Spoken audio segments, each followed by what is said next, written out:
Okay, welcome to Sanjay Pandey classes. I am Sanjay Pandey, your chemistry teacher.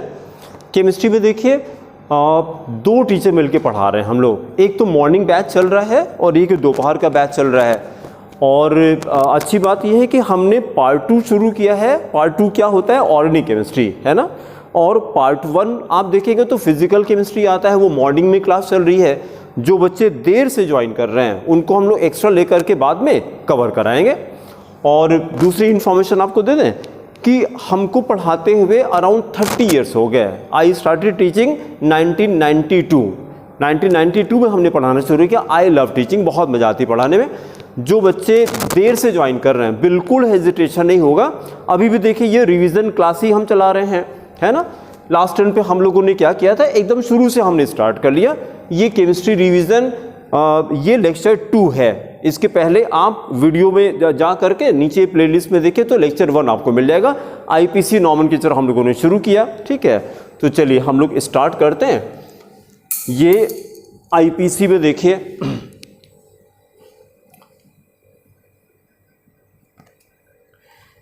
पहले थोड़ी सी information आप ये देखिए। चैप्टर का नाम लिखिए some basic principles. Chapter number 12 है, हेडिंग करिए सम बेसिक प्रिंसिपल्स।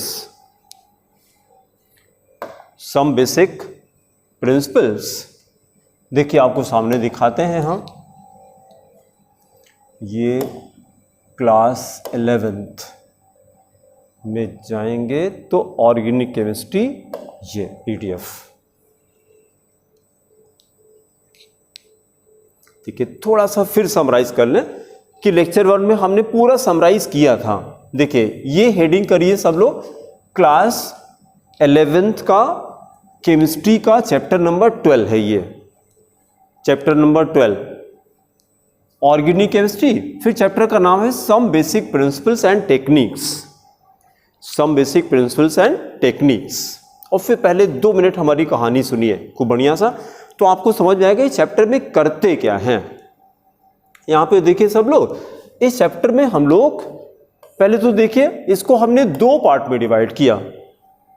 देखिए यहाँ सामने देखिए सब लोग, पार्ट ए को देखिए क्लासिफिकेशन और क्या लिखा, नॉमेनक्लेचर। नॉमेनक्लेचर का मतलब आईपीसी नॉमेनक्लेचर, है ना। आईपीसी का फुल फॉर्म कोई बताएगा?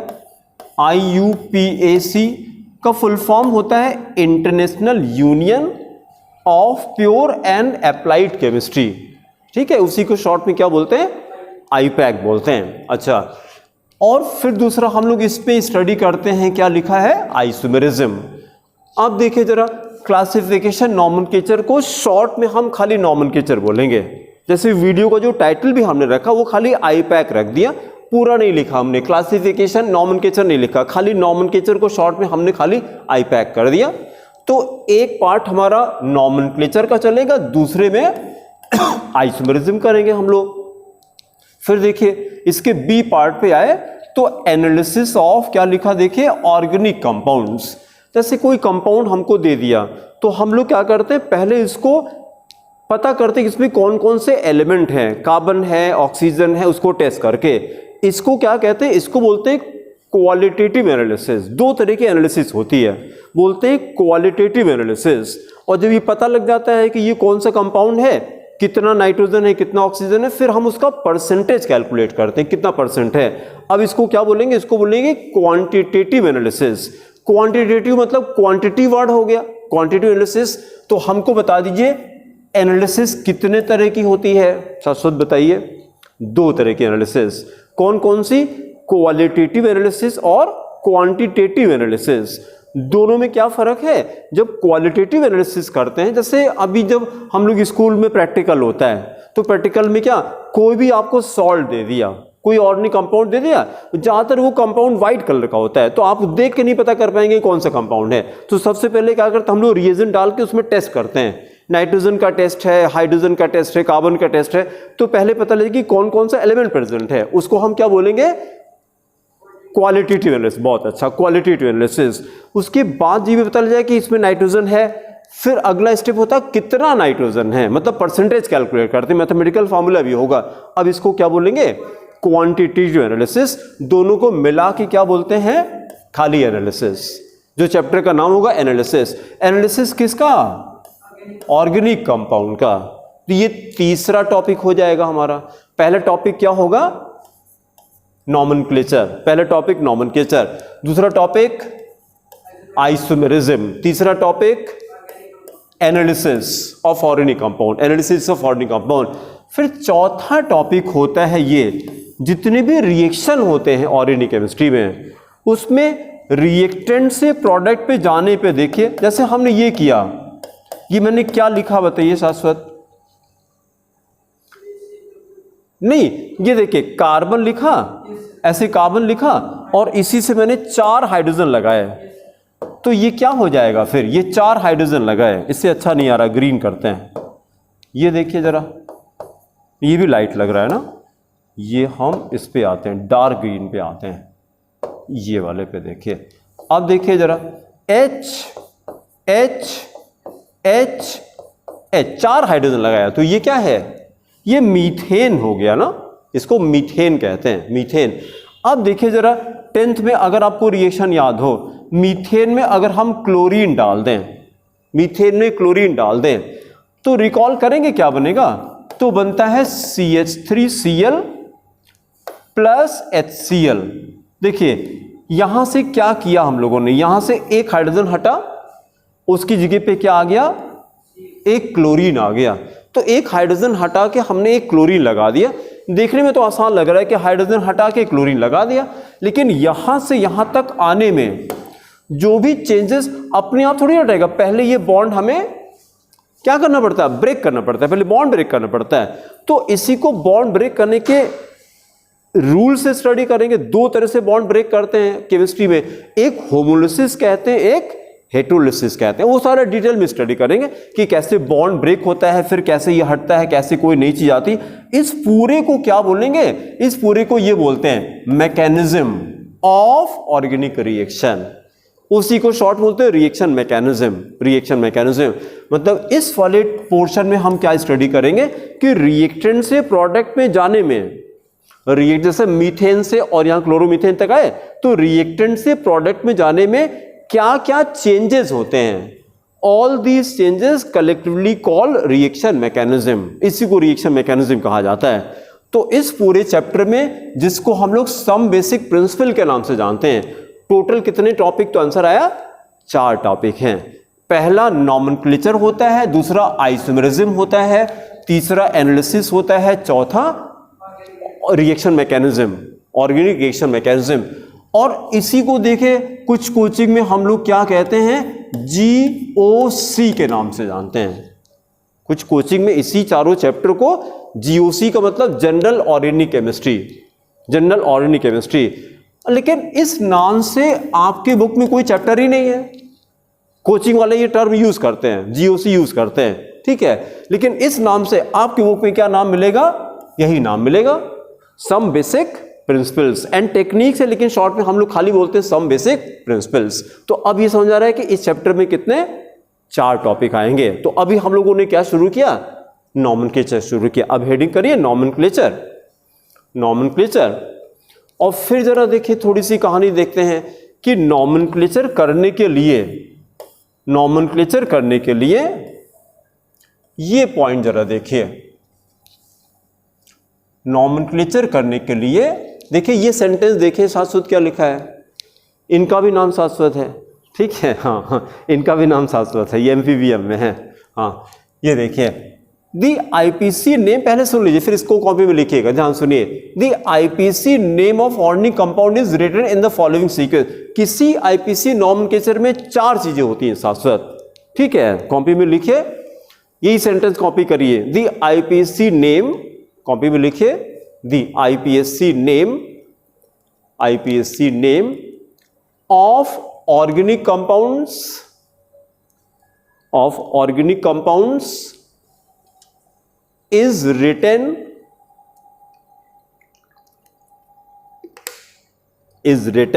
in the following sequence.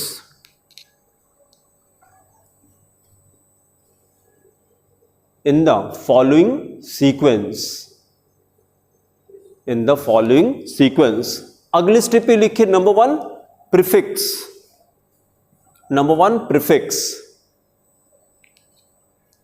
और पहले सुन लीजिए, कहानी सुनिएगा। जैसे कोई भी ऐसे चेन जा रही है हमारी, ये कार्बन कार्बन कार्बन कार्बन, हमने क्या किया, ये तो चेन हो गई ऐसे। जब आईपीसी नोमेनक्लेचर करते हैं सबसे पहले क्या करते हैं, लॉन्गेस्ट चेन बनाते हैं, ठीक है। उसके बाद इस चेन को देखिए, अगर इस चेन के साइड में कोई कार्बन लगा दिया तो इसको बोलते हैं साइड चेन, इसको बोलते हैं साइड चेन। और अगर साइड में कार्बन को छोड़ के कोई दूसरा एलिमेंट आ गया, जैसे क्लोरीन लगा दिया हमने, इसको बोलते हैं सब्स्टिट्यूएंट। तो मतलब साइड चेन और सब्स्टिट्यूएंट दोनों चेन के साइड में आते हैं, दोनों चेन के साइड में आते हैं। एनसीईआरटी ने इन दोनों को सब्स्टिट्यूएंट कहा, लेकिन हमने अपना क्या किया, अपनी तरफ से मैंने कहा, हमने जिसमें कार्बन है इसको साइड चेन कहा और जिसमें कार्बन नहीं इसको हमने सब्स्टिट्यूएंट कहा। तो ये अलर्ट रहिएगा, नहीं तो आगे चल के कंफ्यूजन होता है कि यार फिर इन दोनों में फर्क क्या होगा, दोनों को सब्स्टिट्यूएंट कह रहे हैं। तो हमने दोनों को डिस्टिंग्विश करने के लिए अलग अलग नाम दे दिया। कार्बन वाले को क्या कहा, शाश्वत साइड चेन, बहुत अच्छा। कार्बन को छोड़ के कोई दूसरा है बगल में तो सब्स्टिट्यूएंट कहा है इसको हमने, तो दोनों को अलर्ट रहिएगा। अच्छा, ये दोनों वर्ड समझ आ रहे हैं कि सब्स्टिट्यूएंट क्या होता है, साइड चेन क्या होता है, समझ में आ रहा है। अगर कोई कार्बन साइड में आया तो इसी को हम साइड चेन बोलेंगे, ठीक है। और साइड चेन में जैसा सी लिखा है, तो सी देखिए, सी का मतलब कार्बन की वैलेंसी कितनी होती है, 4 होती है, कार्बन की वैलेंसी 4। जिस कार्बन की जितनी वैलेंसी कम या ज्यादा होगी उतने वहां पे हाइड्रोजन मान लिए जाते हैं। तो जैसे इस कार्बन को देखिए, खाली सी लिखा, एक बॉन्ड ऊपर से लगा, एक वैलेंसी हो गई, 3 बच रही है, तो हम मान के चलेंगे यहां पे 3 हाइड्रोजन लगा है। तो सी का मतलब क्या होता है, सी का मतलब CH3 होता है, सी का मतलब CH3 होता है ना। और इसको कहते क्या है, मिथाइल, आपने सुना हो, CH3 को मिथाइल, इथाइल, प्रोपाइल, ब्यूटाइल, ऐसे 10th में आता है ना ये। तो मिथाइल क्या होता है, ये साइड चेन होता है, मिथाइल इथाइल साइड चेन है। अब देखिए जरा, पहला जो आपने लिखा प्रीफिक्स, प्रीफिक्स में क्या लिखते हैं, प्रीफिक्स के आगे आगे या ब्रैकेट में लिखिए side chain and substituents are written in prefixes. Side chain and substituents are written in prefixes. Side chain and substituents are written in prefixes. फिर दूसरा देखिए क्या लिखते हैं, नंबर 2 लिखिए वर्ड रूट। नंबर 2 क्या लिखते हैं, तो लिखिए वर्ड रूट। वर्ड रूट, ये देखिए शाश्वत क्या होता है, वर्ड रूट होता है meth, eth, prop, but, pent, hex, hept, ऐसे होता है। ये किस पे डिपेंड करता है, अगर किसी कार्बन, किसी चेन में 3 कार्बन हैं तो इसको क्या बोलते हैं, प्रोप। 4 कार्बन है तो क्या बोलते हैं, ब्यूट। 1 कार्बन है तो मेथ। अभी जैसे जब आपको स्टडी मटेरियल ये वाला मिलेगा, ये स्टडी मटेरियल, आपको ये स्टडी मटेरियल है, जब फीस बच्चों की डिपॉजिट हो जाती है तो स्टडी मटेरियल देते हैं। इसमें आप देखेंगे तो ये सारे नोट्स आपको प्रिंटेड मिल जाएंगे। उसमें ये सारा टेबल बना के दिया है आपको कि 1 कार्बन को मेथ कहते हैं, 2 कार्बन को एथ कहते हैं। ये तो 10th में आ जाता है, वो सब 11th में करेंगे तो आप बोर होने लगेंगे, है ना। जहां जरूरत पड़ेगी उतना कर लेंगे। तो ये जो होता है वर्ड रूट, ये किस पे डिपेंड करता है, ये डिपेंड करता है number of carbon atom in the chain. तो वर्ड रूट के आगे ब्रैकेट में लिखिए इट डिपेंड्स, वर्ड रूट के आगे लिखे it depends upon the number of carbon atoms, number of carbon atoms in the chain, carbon atom in the chain, carbon atom in the chain। और देखिए कुछ तो हम लोग लिख लेते हैं, जैसे नीचे एग्जाम्पल लिखिए, नीचे एग्जाम्पल लिखिए। अगर हमने C = 1 कर दिया, अगर हमने C = 1 मतलब 1 कार्बन कर दिया, तो वर्ड रूट क्या हो जाएगा, METH, हाँ मेथ हो गया। C = 2 कर दें तो क्या हो जाएगा, ETH, बहुत अच्छा। HR लिख लीजिए पहले। 3 को क्या बोलते हैं, PROP, प्रोप, प्रोप। सर नहीं 3 को प्रोप बोलते हैं ना, गलती हो गई, हाँ 3 को प्रोप बोलते हैं। 4 को क्या बोलते हैं, BUT, क्या बोलते हैं इसको? नर्व। हाँ, ब्यूट, बट नहीं कहते क्योंकि इंग्लिश में इसको बट कहते हैं। हाँ, अगर बट कहेंगे तो फिर बटेन हो जाएगा, बटेन। बटेन तो कोई वर्ड होता नहीं है केमिस्ट्री में, ब्यूटेन कहा जाता है। तो 4 अभी हम लोग ऐसे कर लेते हैं, फिर आगे जरूरत पड़ेगी तो आगे करेंगे। फिर तीसरा लिखिए, तीसरी चीज क्या होती है आईपीसी नोमेनक्लेचर में? देखिए क्या लिखा, प्राइमरी सफिक्स। नंबर 3 लिखे प्राइमरी सफिक्स। नंबर 3 लिखे प्राइमरी सफिक्स। और ये देखिए क्या होता है, जैसे जो आपकी चेन बनेगी उसके अंदर 3 ही पॉसिबिलिटी, या सिंगल बॉन्ड होगा, या डबल बॉन्ड होगा, या ट्रिपल बॉन्ड होगा। 3 तरह के केमिकल कोवेलेंट बॉन्ड होते हैं। अगर सिंगल बॉन्ड है तो एन लिखा जाता है, एन। डबल बॉन्ड है तो इन लिखा जाता है, इन। ट्रिपल बॉन्ड है तो आइन लिखा जाता है। तो ये जो प्राइमरी सफिक्स है, आगे लिखिए एन, इन, आइन। प्राइमरी सफिक्स क्या होता है? एन, इन, आइन।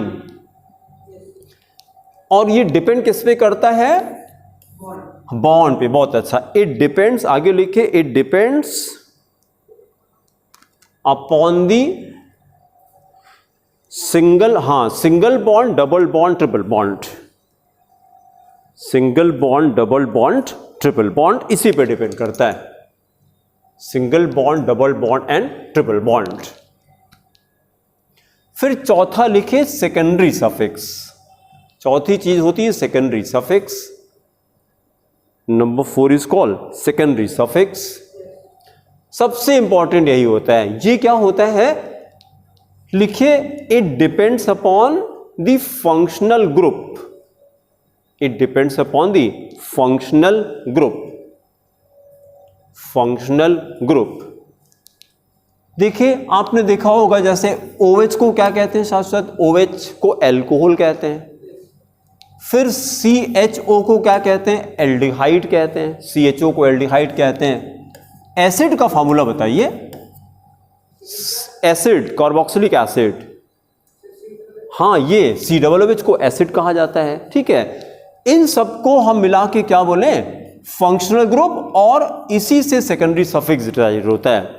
तो आप देखिए जरा, जब नोमेनक्लेचर हम लोग करेंगे तो जब स्ट्रक्चर दिया रहता है तो साइड चेन सब्सटेंस तो दिखाई पड़ता है, वर्ड रूट दिखाई पड़ता है। कैसे? कार्बन दिखाई पड़ेगा ना, 1 2 3 4। और बॉन्ड भी तो दिखाई पड़ता है, सिंगल है कि डबल है कि ट्रिपल है। तो मतलब ये तीनों चीजें दिखाई पड़ती हैं, लेकिन इसको हमें लर्न करना पड़ेगा। जैसे एल्डिहाइड का सफिक्स क्या होता है? AL। कैसे पता? लर्न करना पड़ेगा, लर्न करना पड़ेगा। तो अब हम लोग यहीं पे टॉपिक कंटिन्यू करते हैं कि इसको हमें, इसको बताने के लिए क्या स्टडी करना पड़ेगा, क्या लर्न करना पड़ेगा? तो आंसर है फंक्शनल ग्रुप्स लर्न करने पड़ेंगे। तो आईपीसी नोमेनक्लेचर में केवल एक चीज लर्न करने वाली होती, वो होती है हाँ सेकेंडरी सफिक्स, और उसी को फंक्शनल ग्रुप भी कहा जाता है। तो अगला हेडिंग करिए फंक्शनल ग्रुप्स। यहीं से नोमेनक्लेचर शुरू हो जाएगा, फंक्शनल ग्रुप्स। फिर सामने देखिए कितने फंक्शनल ग्रुप्स हैं? टोटल 15 फंक्शनल ग्रुप्स हैं। 15 फंक्शनल ग्रुप्स हैं। अभी क्लास के बाद मेरे पास आइएगा तो आपको हम व्हाट्सएप ग्रुप में ऐड कर देंगे। उस ग्रुप में ये शीट पड़ी हुई है, ये जो सामने आपको दिखाई पड़ रही है, ये PDF उसमें पड़ा हुआ है, तो ये आपको मिल जाएगा, डाउनलोड कर लीजिएगा, वहां से आप देख लीजिएगा। फंक्शनल ग्रुप हेडिंग करिए और देखिए टोटल हमको कितने 15 फंक्शनल ग्रुप स्टडी करने हैं। तो उनका फॉर्मूला पहचानेंगे और उनका सफिक्स हम लोग लर्न करेंगे। नंबर 1 करिए, फंक्शनल ग्रुप नंबर 1 करिए हैलोजन कंपाउंड्स। नंबर 1 लिखिए halogen compounds. Number 1 right, halogen compounds. फिर एक्सप्लेनेशन ऑब्जर्व करिए। पहले हमको बताइए साथ साथ कि हैलोजन किसको कहते हैं?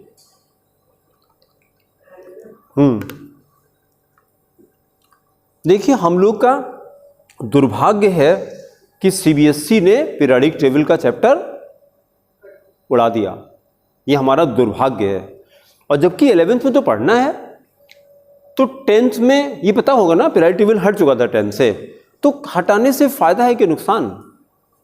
नुकसान हुआ यार, 11th में तो पढ़ना पड़ रहा है, तो क्या मतलब हुआ हटाने का? कोई सेंस हमको समझ नहीं आता। लेकिन अब क्या कहा जाए, वो अब सरकार है, जो मर्जी हो करें, है ना, आप कुछ नहीं करना है, लेकिन करना चाहिए था उसमें। अच्छा, आईसीएसई में है, आईसीएसई के पीरियोडिक टेबल, पहला चैप्टर केमिस्ट्री का पीरियोडिक टेबल आईसीएसई में है। आईसीएसई में टोटल 10 चैप्टर्स होते हैं, नहीं टोटल 12 चैप्टर हैं आईसीएसई में, और सीबीएसई में कितने होते हैं? 5, उसमें से भी एक कट गया बल्कि 4 बचे, 4 चैप्टर बचे। ठीक है, चलिए, तो अब देखिए इसकी जरूरत पड़ी। हेलोजन कहते हैं पीरियोडिक टेबल में कितने ग्रुप्स हैं? शाश्वत रिकॉल करिए, how many groups in the periodic table? ना, वो तो पीरियड हो गए। जैसे पीरियोडिक टेबल में जो हॉरिजॉन्टल रोज होती हैं, मतलब जैसे इस तरह से देखिए, पीरियोडिक टेबल में हम लोग आते हैं, पीरियोडिक टेबल में हम लोग आते हैं, तो देखिए जरा, ऐसे कुछ पीरियोडिक टेबल हम लोग बनाते हैं, इस तरह की पीरियोडिक टेबल होती है ऐसे करके, ये ठीक है। ड्रॉ करिए मेरे साथ में, ऐसे ऐसे ड्रॉ करिए।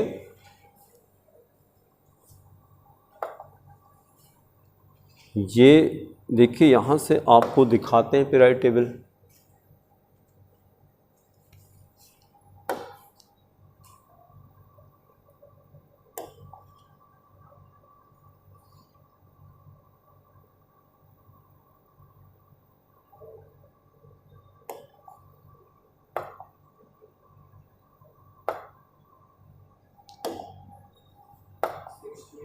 है बेटा, नहीं हम सोच रहे पेन ड्राइव में निकाले, लेकिन वो वाली 2 फाइल एक साथ नहीं खोलेगा, 2 पीडीएफ एक साथ नहीं खोलेगा ना। ये एक पीडीएफ पहले से खुला है, एक पीडीएफ और खोलेंगे तो शैतानी करेगा ये। इस पे हम डालते हैं periodic table, PER periodic table. हाँ आ गया, हाँ ये आया। अब हम लोग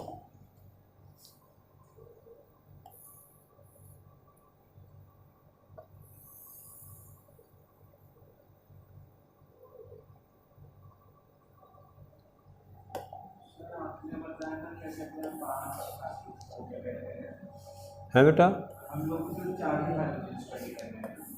नहीं, अब देखिए इसलिए मैं सामने ला रहा हूँ, अब तो कन्फ्यूज़न नहीं होगा पूरा। देखिए, लेकिन इमेज क्लियर नहीं आ रही यार। हाँ, ब्लर क्यों आ रहा है? नेट की वजह से होगा क्या ऐसा? हाँ,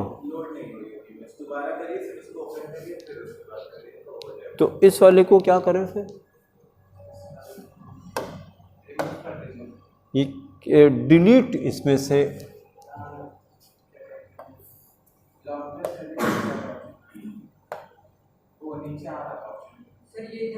हाँ ये है, अब आया। हाँ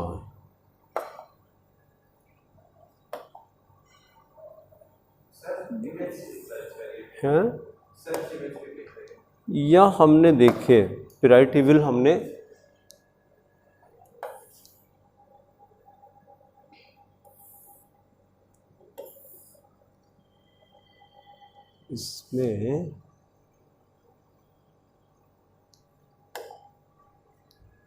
इसमें वापस कैसे जाएंगे? मतलब MCQ, mobile app, periodic table इसमें नहीं दिखाई पड़ रहा है बेटा? नहीं, उसके अंदर हमने पेन ड्राइव में डाला था। हाँ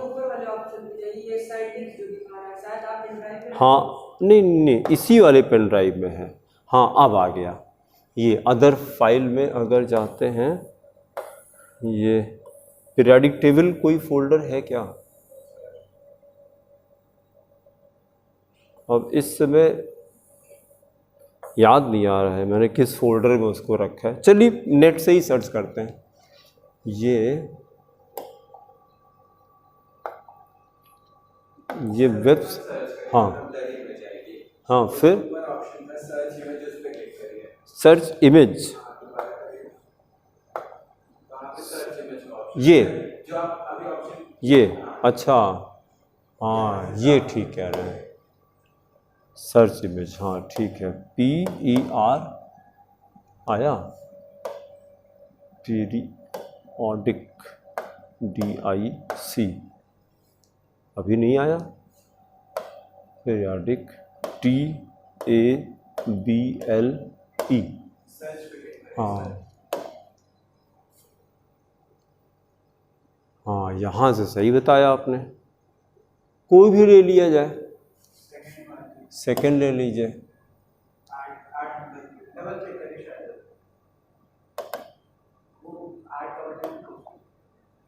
हाँ ये सही कहा आपने, ये क्लियर आ गई। तो ये क्या चक्कर था मतलब,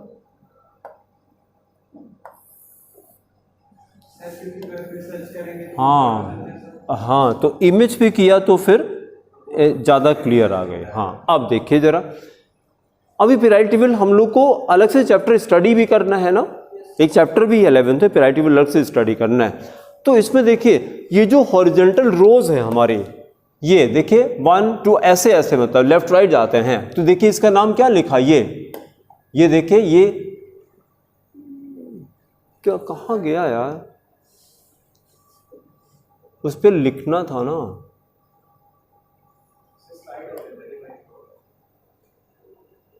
प्रेस बैक अगेन, हैं नहीं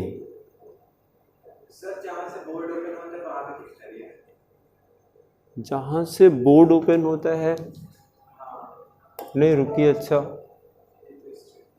ये तो पेन ड्राइव वाला मैटर आ गया। और अब इस पे ये भी ऑप्शन था ना कि अगर इस पे लिखना चाहते हैं तो इस पे इमेज पे नहीं लिखने देगा, नहीं लिखने तो नहीं, ठीक है, हाँ ठीक है, आएगा आएगा, हाँ ये हम इस पे कर लेते हैं,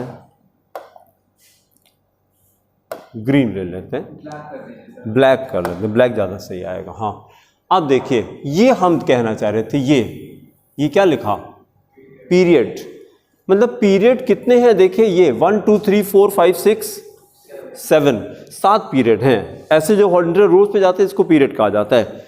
और वर्टिकली देखिए, वर्टिकल ऐसे जो कॉलम बने हैं, ये देखिए, ये नंबर क्या लिखा हुआ है, कितने तक गया, 18 तक गया, इसको क्या कहते हैं, ग्रुप कहते हैं।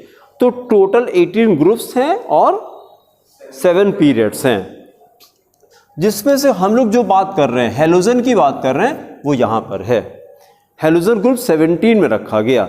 ऑल एलिमेंट्स ऑफ ग्रुप 17, जो हमने शाश्वत आपसे क्वेश्चन किया कि हैलोजन किसको कहते हैं, उसका आंसर है elements present in group 17 are called halogens.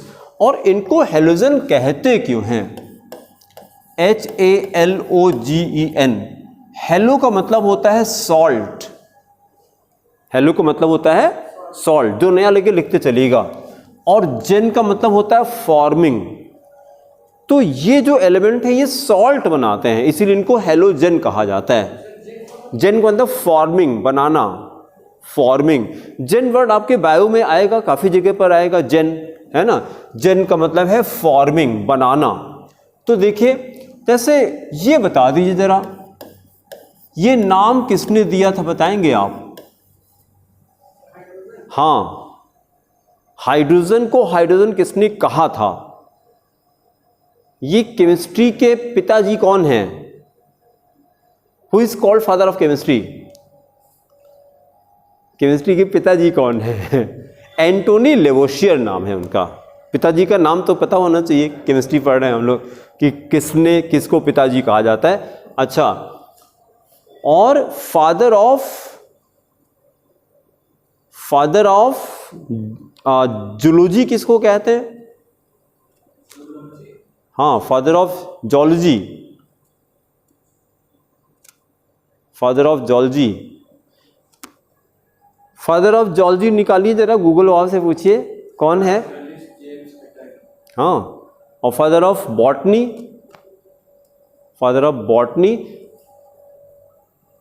या दोनों को मिला करके,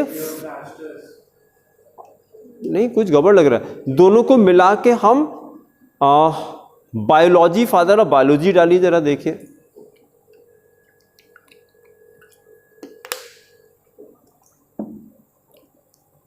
फादर ऑफ बायोलॉजी एरिस्टोटल, हाँ, इनको प्रणाम करिए, फादर ऑफ बायोलॉजी को, है ना, फादर ऑफ बायोलॉजी। क्योंकि और वो फिलोसफर थे, he was a great philosopher, उनको फादर ऑफ बायोलॉजी कहा जाता है। उसी तरह से केमिस्ट्री के फादर किसको कहते हैं? Antoine Lavoisier, Antoine Lavoisier, Antoine Lavoisier. लिखिए father of chemistry, father of chemistry, खाली लेवोशियर लिखेंगे तब भी चल जाएगा, पूरा नाम है एंटोनी लेवोशियर, एंटोनी लेवोशियर। तो देखिए, अगर आप जब पीरियोडिक टेबल पढ़ना शुरू करेंगे तो पीरियोडिक टेबल में आता है कि सबसे पहले पीरियोडिक टेबल किसने दिया था, तो सारी बुक में क्या लिखा रहता है, कुछ तो आपने पढ़ा ही होगा मेरे ख्याल से, पीरियोडिक टेबल की पढ़ाई नहीं, एकदम नहीं पढ़ा 10th में, कि कट गया तो पढ़ा ही नहीं इसको, कि कोर्स में आएगा नहीं। लेकिन अब अभी बुक होगी, जाके पढ़िएगा, कि 11th में तो फिर जरूरत पड़ेगी आपको, ठीक है। तो जो पहली पीरियोडिक शुरू होती है उसमें आता है law of triads, law of triads. Chemist थे डोबेनियर, उनका नाम था डोबेनियर, डोबेनियर, यहीं से बुक में स्टार्टिंग मिलेगी आपको, क्योंकि डोबेनियर ने पहली पीरियोडिक टेबल दिया था। लेकिन पहली पीरियोडिक टेबल हमको पिताजी ने दिया था, वो ज़्यादातर बुक में नहीं दिया हुआ है। तो पहली पीरियोडिक टेबल किसने दिया? एंटोनी लेवोशियर ने दिया था। उन्होंने बताया था कि पीरियोडिक टेबल में खाली मेटल नॉन मेटल होते हैं, केवल मेटल नॉन मेटल। बाद में चल के वो क्लासिफिकेशन हमको छोड़ना पड़ा, क्योंकि मेटलॉइड भी बातें पता लगे हमको, तो वो उतना प्रैक्टिकल नहीं रहा हमारे लिए, ठीक है। चलिए वापस आते हैं। हमने वर्ड जो अभी हमको जरूरत पड़ी कि हेलोजन, हाइड्रोजन किसने, हाँ, तो वही तो हम कह रहे हैं, मेंडलीव भी नहीं, मेंडलीव नंबर 3 पर आते हैं पीरियोडिक टेबल की। पहली पीरियोडिक टेबल आपने क्या डाला उस पर? अच्छा चलिए अब छोड़ दीजिए, अब उसको रख दीजिए, बंद कर दीजिए, हमको सुनिए। फर्स्ट पीरियोडिक टेबल मेंडलीव ने भी नहीं दिया था, मेंडलीव नंबर 3 पर आते हैं। आज इसको घर पे जाके बुक से कंसल्ट कीजिएगा। भाई अगर बुक में और गूगल पे कहीं कॉन्फ्लिक्ट है तो किसकी बात मानेंगे?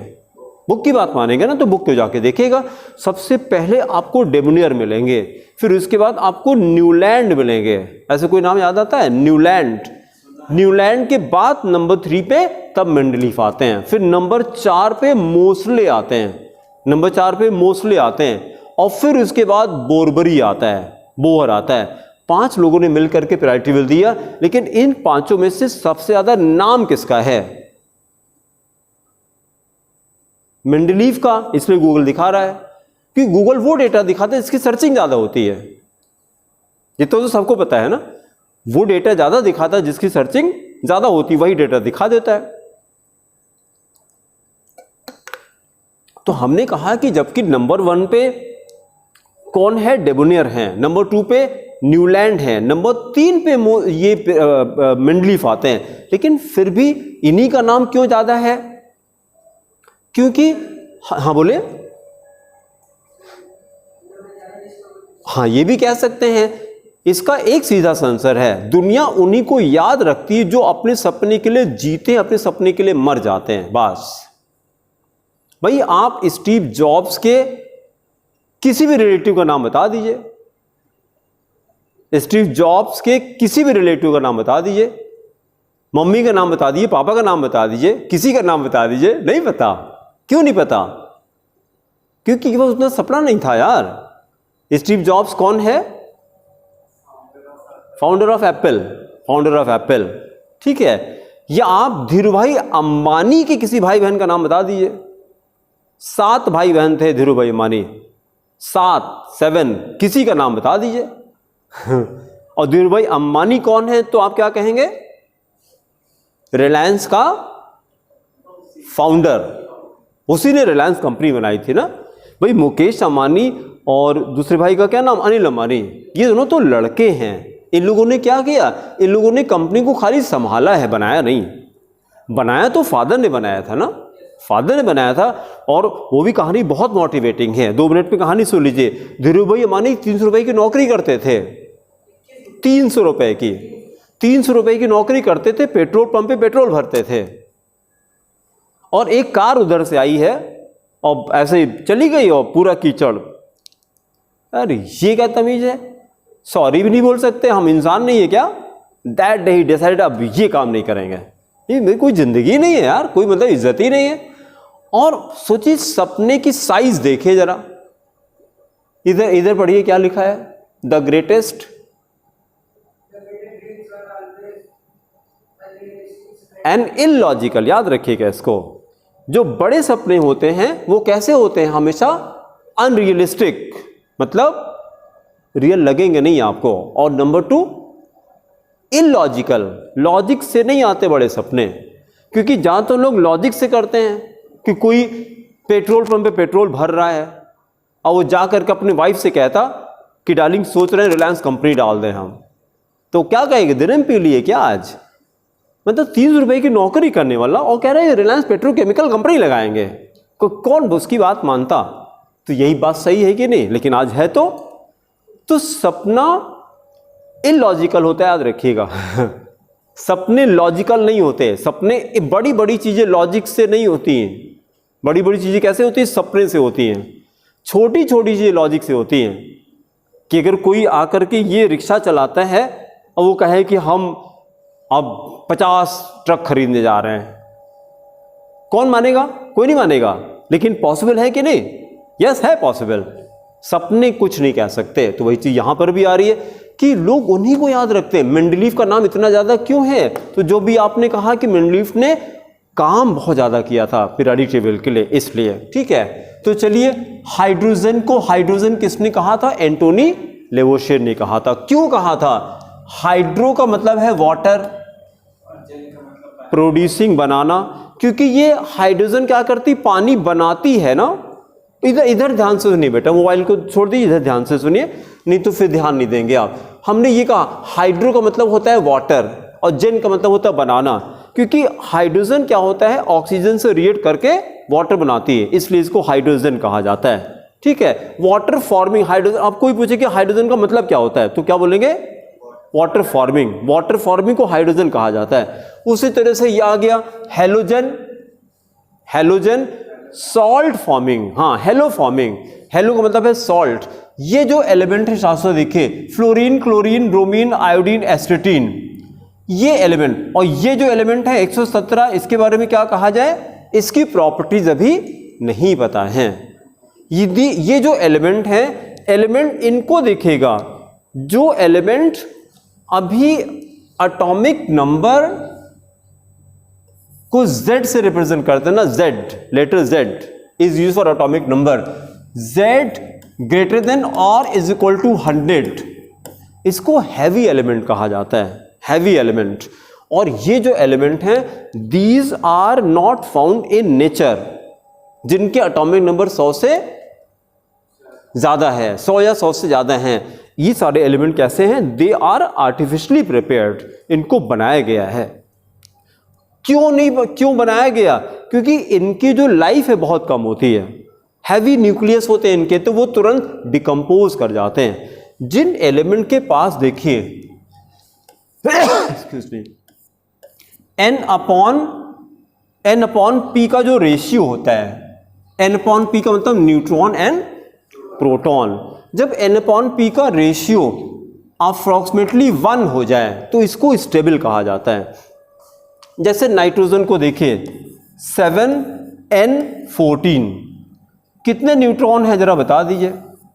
7n14 न्यूट्रॉन कितने? 7 हैं। प्रोटॉन कितने हैं? 7 है। तो 7/7 1 हो गया। मतलब नाइट्रोजन कैसा एलिमेंट है? स्टेबल एलिमेंट है, it is a stable element. लेकिन आगे जैसे हम लोग बढ़ते जाते हैं तो न्यूट्रॉन का नंबर बढ़ता जाता है, बढ़ता जाता है। देखिएगा 1H3, कभी देखा इसको? कौन सा एलिमेंट है ये? 1H3। ये हाइड्रोजन का आइसोटोप है, इसका नाम है ट्रीटियम। 3 आइसोटोप हाइड्रोजन के ना, protium, deuterium and tritium. n/p का रेशियो बता दीजिए। हाँ, 2 न्यूट्रॉन है, तो n/p कितना गया? 2 हो गया, हाफ नहीं, उल्टा हो गया। n/p न्यूट्रॉन कितना है? अभी तो कह रहे हैं 2 न्यूट्रॉन है, तो 2/1 2 हो जाएगा। देखिए n/p का रेशियो कितना गया, 2 चला गया। जब n/p का रेशियो ग्रेटर देन और इज इक्वल टू 1.5 होता है, इसको रेडियो एक्टिव एलिमेंट कहा जाता है। क्या कहते हैं? Radio active. मतलब क्या? उसका न्यूक्लियस अनस्टेबल होता है, उसका न्यूक्लियस क्या होता है, डिके करने लगता है, क्योंकि न्यूट्रॉन जब ज़्यादा होते हैं, जब n/p का रेशियो ऐसे ज़्यादा होता है तो न्यूक्लियस डिके करने लगता है, न्यूट्रॉन टूटता है, न्यूट्रॉन टूटता है और टूटने के बाद अल्फा बीटा गामा रेज का एमिशन करता है। इसी को रेडियो एक्टिव सब्सटेंसेस कहते हैं। ये जो बाद के एलिमेंट हैं सबके साथ यही प्रॉब्लम हो रही है। और रेडियो एक्टिव एलिमेंट क्या है कि वो बनते हैं फिर डिकम्पोज कर जाते हैं, न्यूक्लियस स्टेबल नहीं है। तो इसलिए इन एलिमेंट्स को जैसे हम लोग स्टडी नहीं करते हैं, कर ही नहीं पाते। क्यों नहीं कर पाते? क्योंकि इनकी लाइफ बहुत कम है, बनते हैं डिकम्पोज कर जाते हैं, इसलिए भी स्टडी नहीं है। हाँ बोलिए। बहुत सारे एलिमेंट ऐसे हैं। एक एलिमेंट है जिसकी, जब रेडियोएक्टिव एलिमेंट की बात करते हैं तो there is a phenomenon called half life period. जितने टाइम में कोई भी कॉन्सेंट्रेशन आधा हो जाता है उसी को हाफ लाइफ पीरियड कहते हैं। जैसे देखिए यूरेनियम को सुना आपने, यूरेनियम T½ को ऐसे लिखा जाता है T1/2, T1/2। इसका हाफ लाइफ पीरियड है 5000 साल। मतलब 1 ग्राम यूरेनियम अगर आज आपके पास है, 1 ग्राम यूरेनियम, तो इसको 0.5 ग्राम होने में 5000 साल लगेंगे। केमिस्ट्री तो बड़ी अजूबी है यार, ऐसी इंफॉर्मेशन मिलती है, लगता अच्छा ऐसे भी होता है। 5000 साल आधा ग्राम डिकम्पोज करेगा, 5000 साल में कितनी जनरेशन निकल जाएंगी, चेंजेस पता ही नहीं लगेंगे आपको। उसी की जगह कुछ एलिमेंट ऐसे हैं जिनकी हाफ लाइफ पीरियड 7 दिन है। 7 दिन नहीं, कार्बन तो बहुत लंबा चलता है, कार्बन तो अर्थ के नीचे पड़ा रहता है हजारों साल तक, कोई फर्क नहीं पड़ता है। देखिए फ्रेंसियम को देखिए, ये वाला एलिमेंट, जब भी हम लोग ग्रुप 1 की बात करेंगे ना तो एक्सेप्ट फ्रेंसियम, जैसे ग्रुप 1 एलिमेंट को क्या बोलते हैं, हो सकता है आपको याद हो, alkali metals. Group 1 elements also called alkali metal. फिर धीरे से बोलते हैं एक्सेप्ट फ्रेंसियम, एक्सेप्ट फ्रेंसियम। क्यों? क्योंकि रेडियो एक्टिव होता है। तो रेडियो एक्टिव को अलग से स्टडी करते हैं जब भी एलिमेंट की बात करेंगे। ठीक, अपने टॉपिक वापस आए।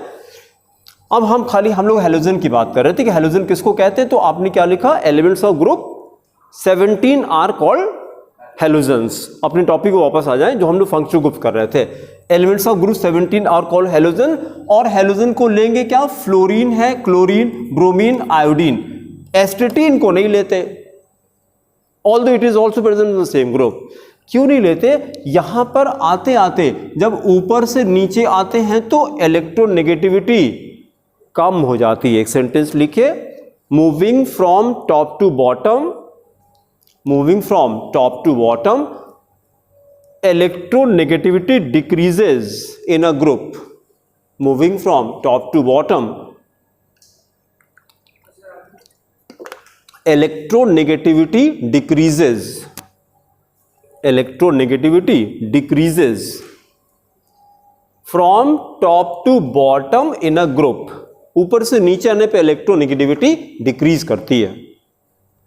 इलेक्ट्रोनेगेटिविटी साथ साथ क्या होती होगी, इलेक्ट्रोनेगेटिविटी क्या होती है, tendency to attract electron is called electronegativity. Tendency to attract electron लिख लीजिए, tendency to attract electron is called electronegativity. Tendency to attract electron is called electronegativity.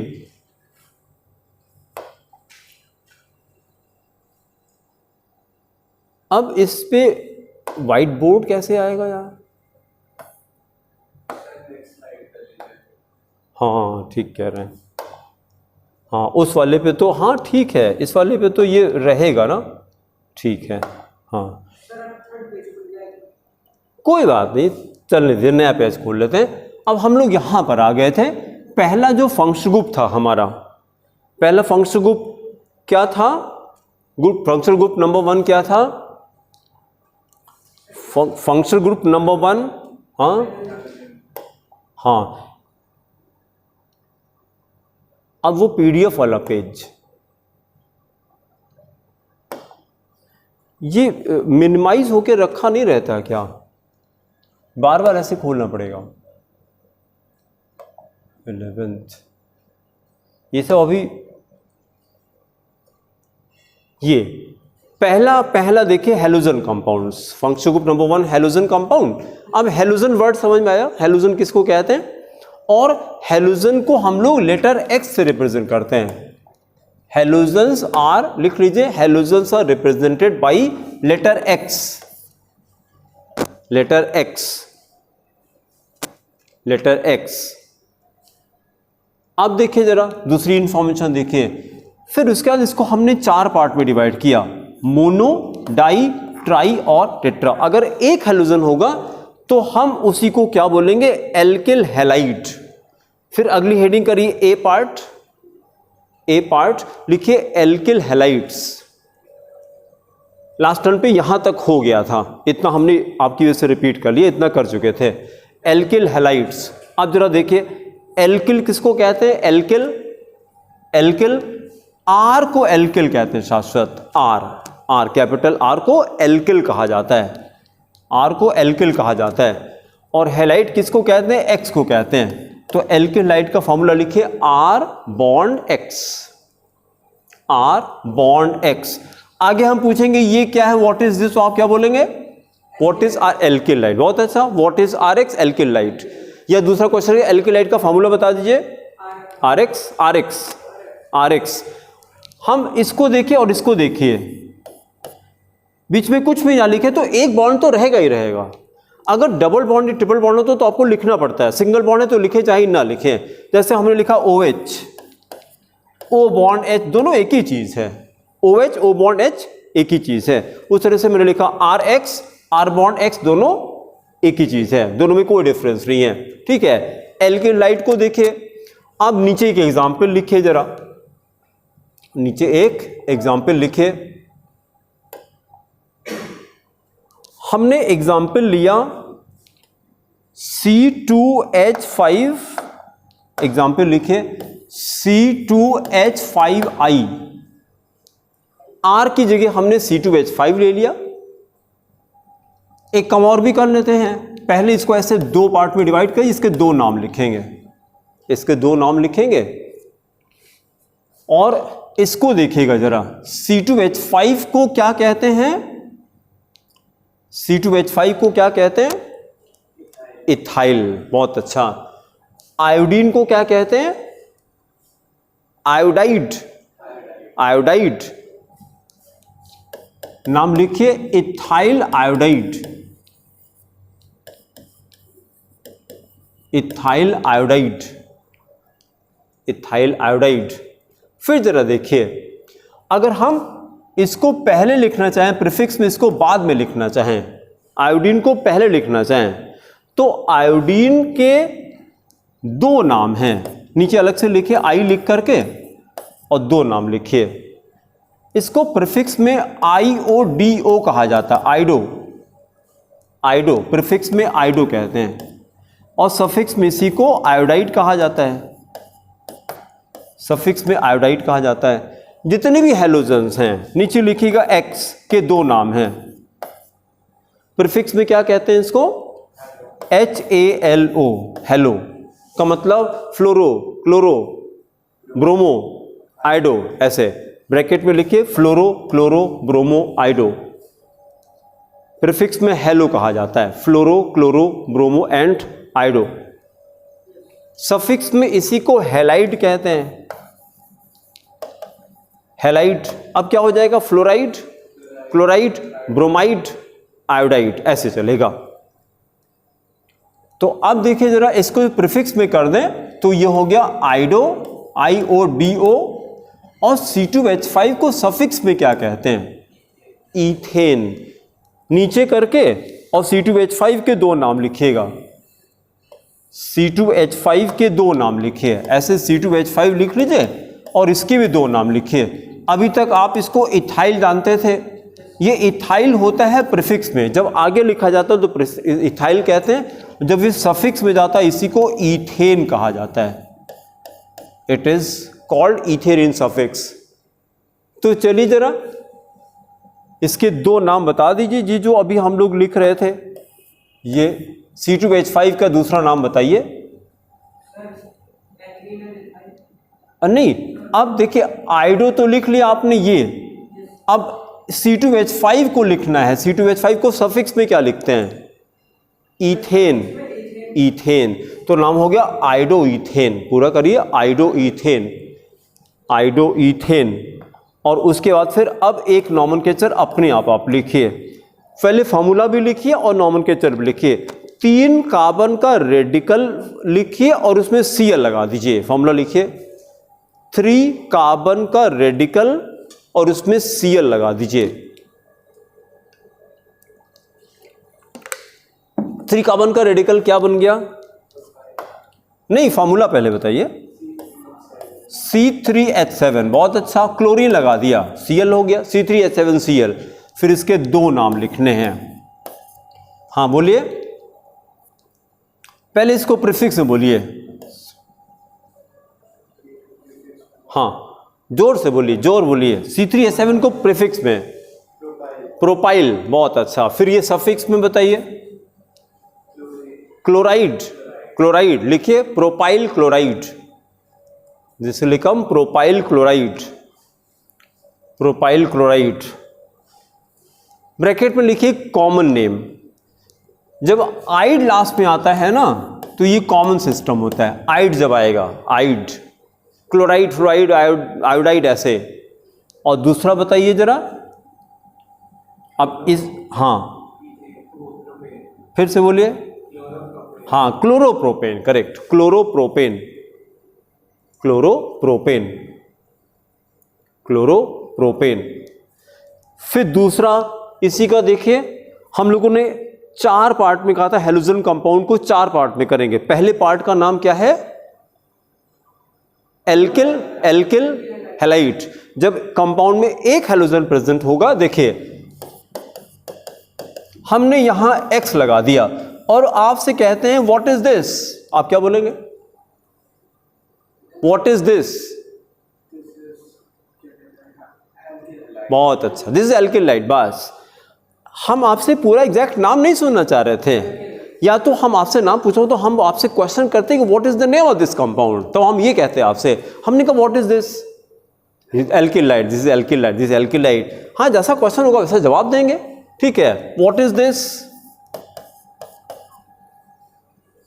Alcohol, बस खत्म, अल्कोहल। पूरा नहीं बताया, खाली अल्कोहल। मतलब व्हाट इज दिस का मतलब कि what is the class of compound. तो जो 15 ग्रुप स्टडी करने हैं वही एक एक करके पहचानना शुरू करें हम लोग। तो अगर एक हेलोजन है तो क्या कहते हैं? Alkyl halide.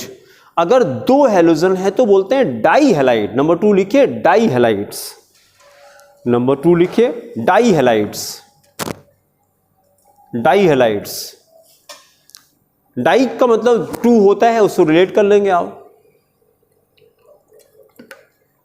अब देखिए जरा, डाई हैलाइड को हमने फर्दर 2 पार्ट में डिवाइड किया।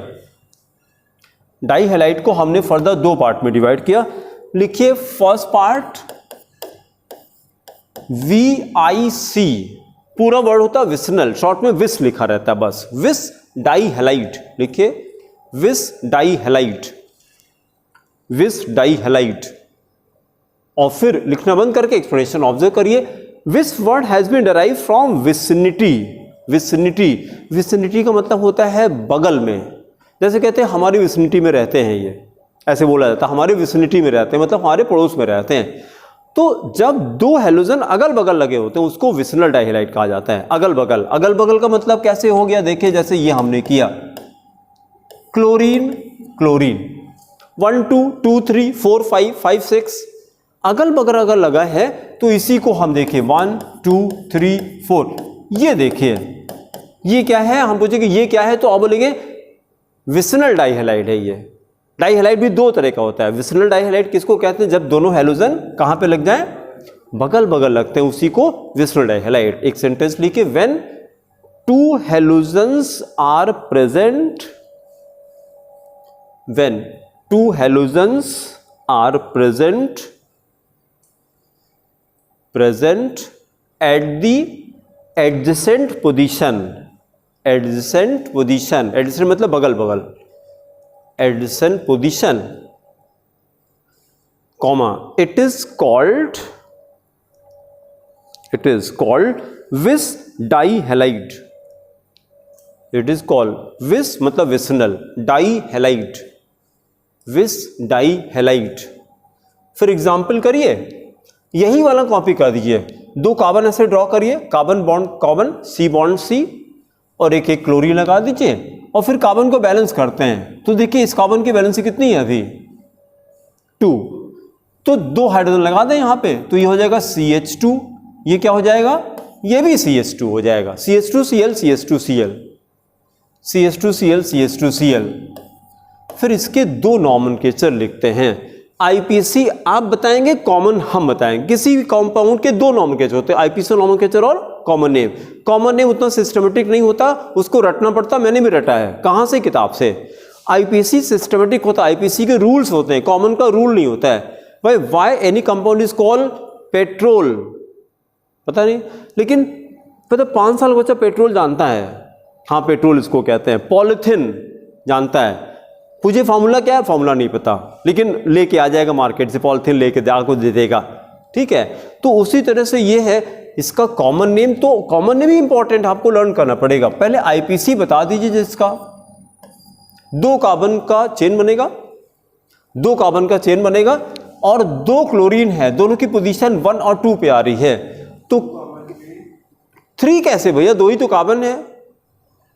1,2, हाँ बोले 1,2 डाइक्लोरो, डाइक्लोरो, फिर 2 कार्बन की चेन है तो इथेन, लिखिए 1,2 डाइक्लोरो इथेन, 1,2 डाइक्लोरो इथेन। फिर कॉमन नेम आपको लर्न करना पड़ेगा, ethylene chloride, ethylene chloride common name है, एथिलीन क्लोराइड।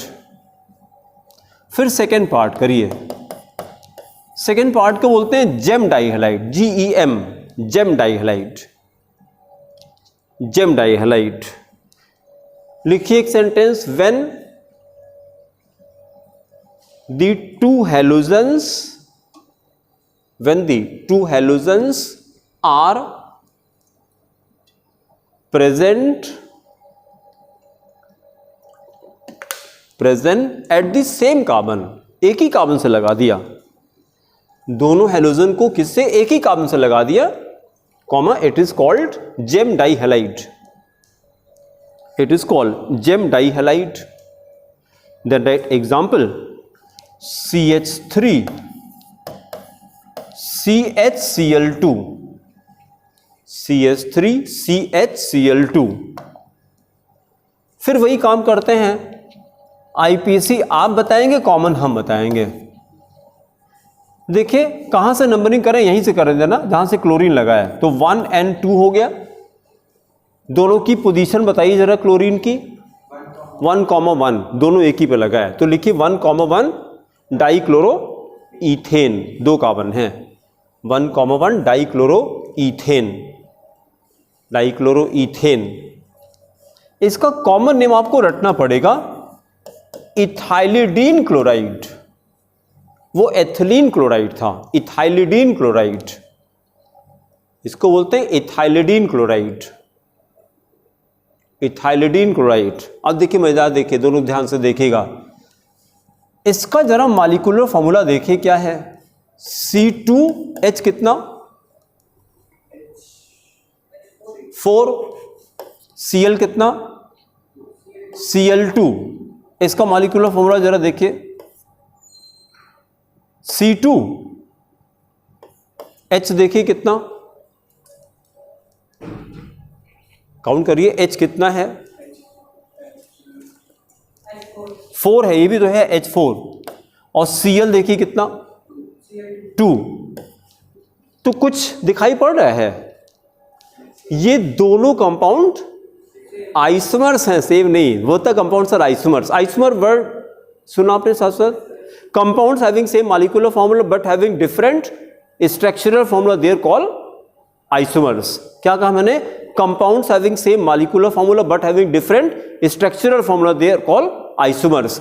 तो ये दोनों कंपाउंड देखिए, नाम क्या था, ethylene chloride and ethylidene chloride, दोनों का मॉलिक्यूलर फॉर्मूला क्या गया, C2 H4Cl2, दोनों का फॉर्मूला सेम है ना, इसका भी सेम इसका भी सेम, तो दोनों कंपाउंड आइसोमर्स है, तो आपको अच्छे से लर्न करना है। Ethylene chloride and ethylene chloride are isomers, they are called isomers. हाँ, दोनों में फर्क है। एथिलीन क्लोराइड क्या होता है, तो आप किस क्लास का कंपाउंड है एथिलीन क्लोराइड? विस डाइहैलाइड, इट इज अ विस डाइहैलाइड। और इथाइलिन क्लोराइड क्या है, इट इज अ जेम डाइहैलाइड। दोनों अलग डाइहैलाइड्स हैं, दोनों डाइहैलाइड्स हैं लेकिन दोनों अलग अलग डाइहैलाइड्स हैं। तो डाइहैलाइड क्लियर हो गया। डाइहैलाइड कितना, दो तरह का होता है, vicinal dihalide and gem dihalide. Vicinal dihalide क्या होता है, when two halogens are present at the adjacent position. Adjacent मतलब बगल बगल, दोनों जो बगल बगल होते हैं इसी को विसिनल कहा जाता है, विसिनिटी वर्ड से डिराइव किया। और जेम को कैसे डिफाइन करें, when both the halogens are attached to the same carbon. हाँ बोलिए बोलिए, क्वेश्चन बोलिए। हाँ, 5 कार्बन बना देते हैं आपके हिसाब से। रुकिए, 1 2 3 4 5, अब बोलिए। नहीं, तब नहीं, तब नहीं, इसको खाली डाइहैलाइड बोलेंगे। ये इस क्लासिफिकेशन में नहीं आया, इस क्लासिफिकेशन में, क्योंकि देखिए कंपाउंड हम लोग कॉपी पे नहीं बनाते, कंपाउंड लैब में बनाते हैं। जो केमिस्ट्री के साथ दिक्कत है, कोई चीज़ हाइपोथेटिकल नहीं है। मैथ्स में हाइपोथेटिकल होता है, let the height is equal to X, फिर एक्स निकाल दिया, लेकिन केमिस्ट्री में कोई लेट नहीं होता। केमिस्ट्री में जो होता है वही पढ़ते हैं। केमिस्ट्री में जितने न्यूमेरिकल्स आप बुक में देखते हैं ना, they are all experimental facts, वो किए गए हैं लैब में, फिर उसको हम लोग स्टडी करते हैं। तो यहाँ पे अपने मन से कंपाउंड नहीं बना सकते। यही दो कैटेगरी होती है, ऐसा कंपाउंड होता नहीं जैसा आपने बोला। हाँ, तो दो ही कैटेगरी आएगी, या तो विस आएगा या जेम डाइहैलाइड आएगा। ठीक है, तीसरा स्टार्ट करिए, थर्ड स्टार्ट करिए। तीसरा कौन सा है, ट्राइहैलाइड्स। नंबर 3 लिखिए, ट्राइहैलाइड्स। Number 3 right, ट्राइहैलाइड्स। अब देखिए 3 हैलोजन लेके आते हैं ट्राइहैलाइड्स। तो सिंपलेस्ट एग्जाम्पल है, एग्जाम्पल लिखिए CHCl3। एग्जाम्पल लिखिए CHCl3, CHCl3। फिर IPC आप बताएंगे, कॉमन नेम हम बताएंगे। देखिए IPC के लिए देखिए एक ही कार्बन है, एक ही कार्बन है और तीनों क्लोरीन इसी से अटैच है, तो नॉमेनक्लेचर ट्राई करेंगे। 1,1,1 बोलिए, हाँ जोर से बोलिए। बहुत अच्छा, मीथेन, बहुत अच्छा, लिख दीजिए 1,1,1 ट्राइक्लोरोमीथेन। 1,1,1 ट्राइक्लोरोमीथेन, 1,1,1 ट्राइक्लोरोमीथेन। कितना सिंपल नॉमेनक्लेचर। ठीक है, कॉमन नेम कोई बताएगा? क्लोरोफॉर्म। क्लोरोफॉर्म, देखिए कॉमन नेम की इंपॉर्टेंस क्या है, कोई ऐसा नहीं जिसको क्लोरोफॉर्म के बारे में पता ना हो कि क्लोरोफॉर्म क्या होता है। छोटा छोटा बच्चा, केमिस्ट्री नहीं आती इसको, लेकिन क्लोरोफॉर्म उसको पता है। क्लोरोफॉर्म क्या होता है, कोई बता दे? हाँ बताइए बताइए, जो पता है बताइए, साथ साथ बोलिए। बेहोश करने के लिए होता है क्लोरोफॉर्म, बेहोश करने के लिए होता है। कैसे पता, कैसे पता? हाँ, मूवीज में दिखाता है। ठीक है, और वो कौन सा सीरियल आता है जो जिसमें क्राइम, क्राइम क्या नाम है उसका, क्राइम, क्राइम है, हमको नहीं पता, जैसे आप ही लोगों को पता लगता है। क्राइम रिपोर्टर या ऐसे कोई चैनल है ना, सावधान, हाँ ऐसे कुछ करके है, नहीं पता, तो उससे आपको पता लग जाता है। और किसी पूछे कि क्लोरोफॉर्म का फार्मूला बताए, नहीं फार्मूला नहीं पता है, फार्मूला नहीं पता, लेकिन ये पता है कि क्या होता है, कहाँ मिलता है ये भी पता है वो भी पता है कहाँ मिलता है, उसका काम क्या है। ठीक है, अब हमारा क्वेश्चन बता दीजिए, क्लोरोफॉर्म किस क्लास का कंपाउंड है ये बता दीजिए। It is a trihalide. बहुत अच्छा, इट इज अ ट्राइहैलाइड। मैंने पूछा क्लोरोफॉर्म क्या होता है, किसी ने कहा एल्केलाइड। गलत है कि सही? गलत हो गया, गलत हो गया। एल्केलाइड किसको कहते हैं, जब एक हैलोजन होता है उसको एल्केलाइड कहा जाता है। तो उसने गलती क्या किया, he should have said trihalide, it was a trihalide. एक है तो उसको क्या कहना चाहिए, एल्केलाइड। दो है तो डाइहैलाइड होगा, तीन है तो ट्राइहैलाइड होगा। तो क्लोरोफॉर्म इज अ ट्राइहैलाइड। तो आगे से आएगा तो अलर्ट रहिएगा। ये नहीं आपने हैलोजन देखा तुरंत क्या बोला, एल्केलाइड खाली हैलोजन देखा। हाँ, इसको आप हैलाइड कह सकते हैं, ये बचने वाला तरीका है, हैलाइड कह सकते हैं। मोनोडाइटाई नहीं बोला, वो चुप है अभी, अब गलत नहीं है, अब गलत नहीं है, हैलाइड भी सही है। लेकिन आपने अगर ज़्यादा बताने को तब गड़बड़ हो जाएगा, या तो सही बताइए या चुप रहिए, ठीक है। कितने भी हैलोजन हैं 1 2 3 4 सबको मिला के क्या बोल सकते हैं, हैलाइड, सबको हैलाइड बोल सकते हैं। फिर हम क्वेश्चन करें आपसे, कितने तरह के हैलाइड्स होते हैं, अब बोलिए। 4 तरह के, एल्केलाइड, डाइहैलाइड, ट्राइहैलाइड, अगला टेट्राहैलाइड। नंबर 4 लिखे, टेट्राहैलाइड। अब साथ साथ समझ में आ रहा है, हाँ अब समझ में आएगा। टेट्राहैलाइड एकदम जीरो से हम चल रहे हैं, एकदम जीरो से, और उसका रीज़न है आई लव टीचिंग, हमको बहुत मज़ा आती है, पढ़ाने बहुत मज़ा आती है। वही चीज़ आप 10 बार पूछिए, बच्चे बोर हो जाते हैं कि सर आगे तो चलिए। पहले तो मतलब, अब तो ऐसा नहीं होता है, पहले ऐसा होता था कि हम भूल ही जाते थे कि अभी हमने बताया है, फिर बताने लगते थे, भूल जाते थे। और कई बच्चे बाहर जाके कहते थे उनकी क्लास में अगर तुम चाहो तो सो भी सकते हो, एक आध नींद ले सकते हो, अभी दोबारा रिपीट करेंगे, उसी को करेंगे। ये पहले फेमस था। तो मतलब बच्चे कहते कि तुम जाके खाली क्लास में बैठ जाया करो, घर पे जाके पढ़ने की जरूरत नहीं पड़ेगी, 2-3 बार खुद ही पढ़ा देते हैं वो रिपीट इतना करते हैं, रिपीट हो जाता है ना।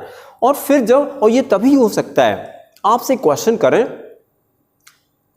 2 ऑप्शन आपको देते हैं, हैप्पीनेस कम्स फ्रॉम मनी और फ्रॉम वर्क, एक चूज करिएगा, फ्रॉम वर्क इट इज। जब आपको कोई भी काम करने में मजा आती हो, when your work is a fun, so आप ज्यादा पैसा बनाएंगे। और अगर आप घड़ी देख रहे हैं कब 5 बजे ऑफिस छूटे, तो आप फिर वो काम छोड़ दीजिए। पहले तो कितने मतलब सपना था उनका आईएएस बनने का, और अब आईएएस बन गए, 20 साल की नौकरी और गाली देते रहते दिन भर। आईएएस ऑफिसर मेरे फ्रेंड हैं, गाली देते रहते, कोई सेंटेंस नहीं जिसमें गाली ना होती हो। तो इसका मतलब कि उनको पता नहीं था कि उनका सपना क्या है।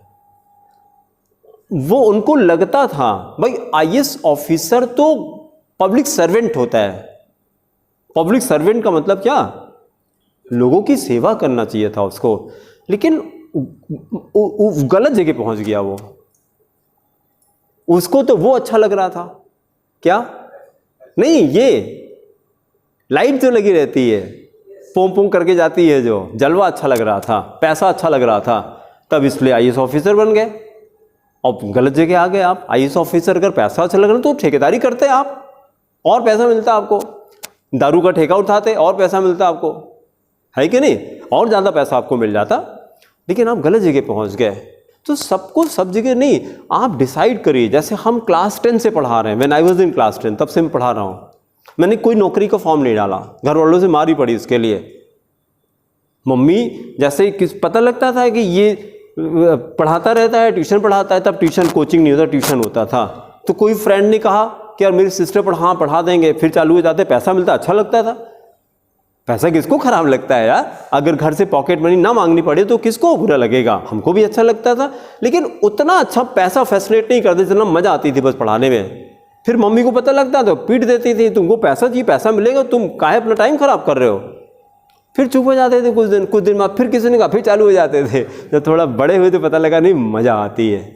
और अभी मैं सबसे यही कहता हूँ कि बेटा रोज़ गॉड से प्रेयर करिए, please God tell me what to do, please God tell me what to do.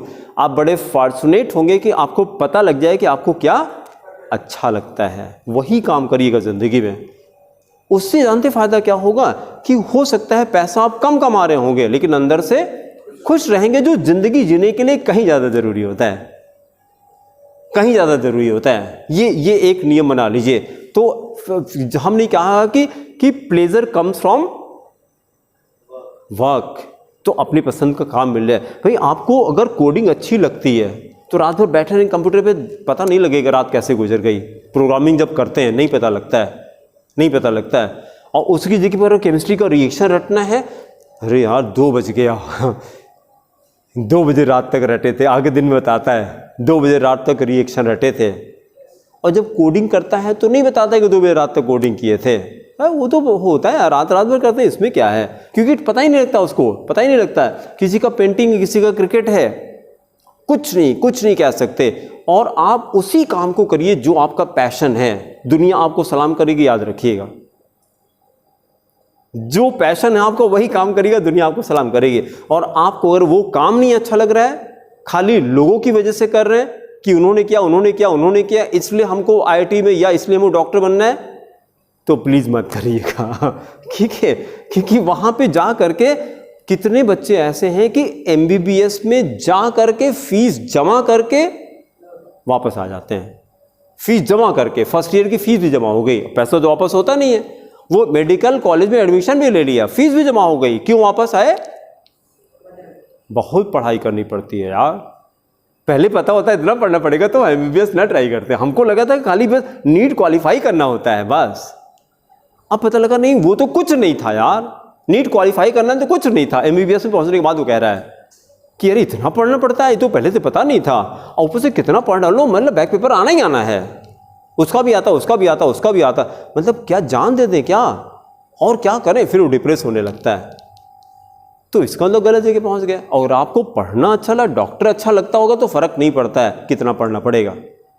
अगर आपको अच्छा लगता है तो फर्क नहीं पड़ता कितना पढ़ना पड़ेगा। ठीक है, तो बस वही चीज़ है।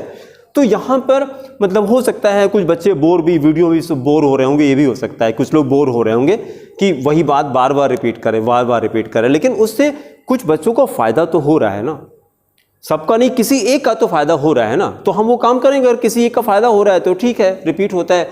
हेलाइट्स हम लोग का चौथा वाला हाँ कंप्लीट कर लें तो टॉपिक कंप्लीट हो जाए। नंबर 4 लिखिए टेट्रा हेलाइट, चौथे तरह का हेलाइट टेट्रा हेलाइट। और एग्जाम्पल लिखे CCl4। IPC आप बताएंगे, कॉमन हम बताएंगे। CCl4 तो देखिए कितने कार्बन की चेन है, एक, और चारों क्लोरीन एक ही कार्बन से लगा है। ट्राई करिए फिर नॉमेनक्लेचर IPC 1,1,1,1 क्लोरो, क्लोरो एक कार्बन का सफिक्स क्या होगा? ये तो प्रीफिक्स है, सफिक्स मीथेन। हाँ फिर से बोलिए। हाँ बस सही है, लिखिए 1,1,1,1 टेट्रा क्लोरोमीथेन। ये IPC नेम हो गया, दिस बिकेम IPC नेम। फिर कॉमन नेम क्या हो जाएगा? Carbon tetra chloride, carbon tetra chloride, carbon tetra chloride. फिर नंबर 2 लिखिए, functional group number 2, functional group number 2 ये क्या है बताइए? एल्कोहल्स, लिखिए एल्कोहल्स, और फॉर्मूला लिखिए ROH, एल्कोहल्स ROH, ROH। अब देखिए जरा, हाँ एक कम और भी, जहां पे हम लोगों ने एल्किलाइड लिखा था, एल्किलाइड के वहीं पे कहीं साथ में लिखेगा सफिक्स। नंबर 1 एल्किलाइड जहां लिखा था हम लोगों ने, पहला हेलोजन कंपाउंड, वहां पे लिखे सफिक्स। एल्किलाइड का सफिक्स बताइए जरा। IDE, आइड, आइड कॉमन सिस्टम में आता है। आइड होता है कॉमन सिस्टम में, आइड के ब्रैकेट में लिखिए कॉमन सिस्टम। और सफिक्स होता है ANE, ये कहां आता है? IUPAC में आता है। एन आता है IPAC में। तो इसको देख के आप पता कर लेंगे, सफिक्स को देख के बता देंगे कि ये किस तरह का नॉमेनक्लेचर है, किस तरह का नॉमेनक्लेचर। उसी तरह से यहां पर आ जाइए जरा, इसको देखिए, एल्कोहल का सफिक्स लिखिए, एक ही सफिक्स है इसका, सफिक्स है OL, सफिक्स लिखे OL, OL। फिर इसका प्रीफिक्स लिखिएगा जरा, इसका प्रीफिक्स लिखिए, इसका प्रीफिक्स लिखिए हाइड्रोक्सी, प्रीफिक्स लिखिए hydroxy, hydroxy. No stop writing और इसको देखिएगा, OH को कब ऑल लिखेंगे, कब हाइड्रोक्सी लिखेंगे? जब ये फंक्शनल ग्रुप होगा। तो फंक्शनल ग्रुप को कैसे लिखा जाता है? सफिक्स के फॉर्म में ना, सफिक्स के फॉर्म में। और सब्स्टिट्यूएंट्स को प्रीफिक्स के फॉर्म में। ये सेंटेंस कॉपी में चाहे लिख लीजिएगा। Functional groups are written in suffixes, functional groups are written in suffixes and substituents are written in prefixes. Substituent को प्रीफिक्स में लिखा जाता है। तो बस एक पॉइंट देख करके बात को खत्म करते हैं। देखिएगा जरा, यहां देखिए, अगले टर्न पे कंटिन्यू करेंगे। हमने OH लगा दिया, तो आपने कहा कि, मैंने कहा क्या है, तो आप बोले अल्कोहल है। अच्छा, फिर मैंने धीरे से ये कर दिया, देखिए COOH। अब क्या हो गया? ये एसिड हो गया। अभी लिखिएगा नहीं, इसको मत लिखिए, अगले टर्न पे इसको कंटिन्यू करें, कहानी सुनिए बस। एसिड हो गया। अब अगले टर्न पे हम लोग ये कंटिन्यू करेंगे कि अगर एक ही कंपाउंड में 2 या 2 से ज्यादा फंक्शनल ग्रुप हो जाए, तो फंक्शनल ग्रुप्स की एक हम लोगों ने सीनियरिटी टेबल बनाई है। उसमें जो फंक्शनल ग्रुप सबसे ऊपर होता है उसी को फंक्शनल ग्रुप कहते हैं, और बाकी नीचे वाले को सब्स्टिट्यूएंट कहते हैं। तो इसमें देखिए, उस सीरीज में एसिड सबसे ऊपर रखा गया है। तो इसको देखिए, एसिड के साथ में अगर अल्कोहल भी लगा दिया, इसको अब आप क्या कहेंगे? OH फंक्शनल ग्रुप है कि ये सब्स्टिट्यूएंट है? बताइए। In this compound substituent. कैसे पता लगा? क्योंकि हाँ, सब्स्टिट्यूएंट के फॉर्म में आ रहा है, क्योंकि एसिड तो चेन में ऊपर, सीरीज में ऊपर आता है। ठीक है, तो ये आप पहचान लेंगे कि कब इसको फंक्शनल ग्रुप कहा जाएगा, कब इसको सब्स्टिट्यूएंट कहा जाएगा। जब इसको फंक्शनल ग्रुप कहा जाएगा तो लिखेंगे क्या? इसको ऑल लिखेंगे, all. Methanol, ethanol, propanol, butanol, ऐसे लिखेंगे। इस कंपाउंड को कोई नॉमेनक्लेचर बता दे, इसका नॉमेनक्लेचर। यहीं से नंबरिंग कर देना एसिड से, 1 2 3 4। 3 पर क्या आ रहा है? हाँ बोले, बहुत अच्छा, बहुत अच्छा, very good. 3 hydroxy butanoic acid, nomenclature हो गया 3 हाइड्रोक्सी ब्यूटेनोइक एसिड। अगर हम, फिर बताइएगा साथ साथ, अब बताइए नॉमेनक्लेचर। हाँ, गलत, गलत हो गया। हाँ, प्रोपेनॉल। थोड़ा सा और गलत करे, थोड़ा सा और सही करिए इसको। प्रोपेन 2 ऑल हो गया, बहुत अच्छा, क्योंकि आपने ऑल की पोजीशन नहीं बताई थी। प्रोपेन 2 ऑल हो गया। अब इसको मैंने क्या लिखा? अब मैंने ऑल लिखा, क्योंकि अब ये अल्कोहल है, क्योंकि अब खाली OH बचा है बस। तो अगर OH अकेले आ रहा है तब तो इसको अल्कोहल कहेंगे, और अगर OH के साथ में कोई और फंक्शनल ग्रुप है तो हमको सीरीज देखनी पड़ेगी कौन सा है। ठीक है, चलिए फिर अगले टर्न पे ये कंटिन्यू किया जाएगा।